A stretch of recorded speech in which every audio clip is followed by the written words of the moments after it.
Napapayosi ka ba kapag ka ikaw ay nai-stress? Stress sa trabaho, stress sa pag-aaral, stress sa pamilya, stress dahil may problema, stress dahil may nalamang karamdaman or sakit, stress kung saan hahanapin yung pangailangan.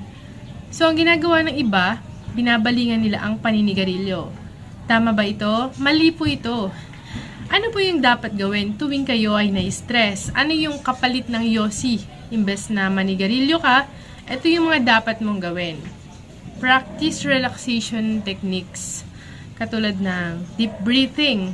Lalo na kung na-stress ka, huminga ka ng malalim, 5 times, magnilay-nilay, mag-stretching ka or mag-exercise ka araw-araw, mag-jogging, para mag-release yung katawan mo po ng endorphin. Ito po yung tinatawag na happy hormone. At makakatulong po tuwing kayo ay nai-stress. Okay po?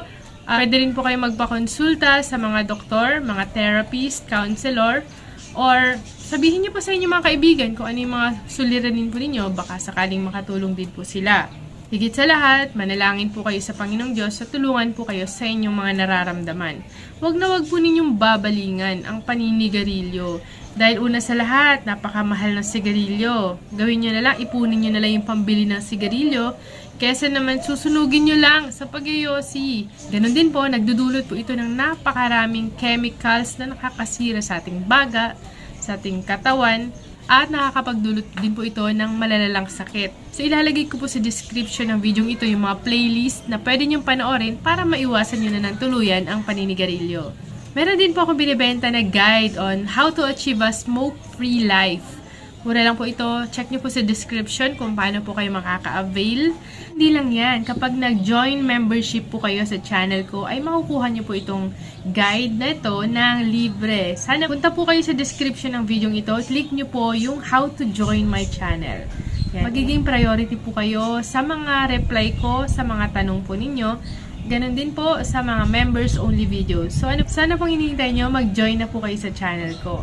So, lagi po nating tatandaan na ang kalusugan ay ang ating prioridad sa ating buhay.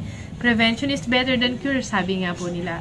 So, sana po ingatan natin ang ating katawan para magamit natin ito sa paglilingkod sa ating kapwa, higit sa lahat sa ating Panginoong Diyos. Ingat po kayong lagi and mahal ko po kayong lahat. Ay, maraming salamat po kay Ma'am Liz Nurse Organist. Yan.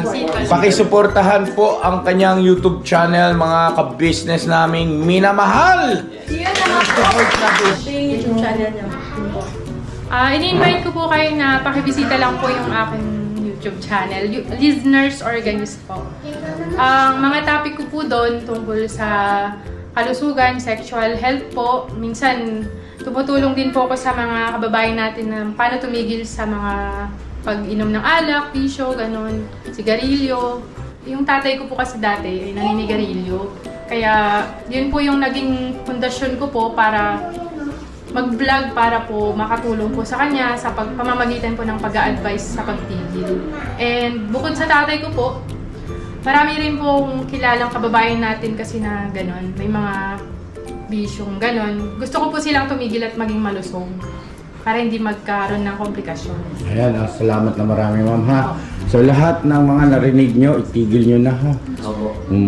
So, yun na mga ka-business. God bless sa ating lahat. At thank you so much at may ganito tayong mga kababayan na nagmamalasakit, nagmamagandang loob para hindi lang sa kapakanan ng ka-business family, ganun din doon sa pamamagitan ng kanyang pagbablog, nabanggit niya na kanina.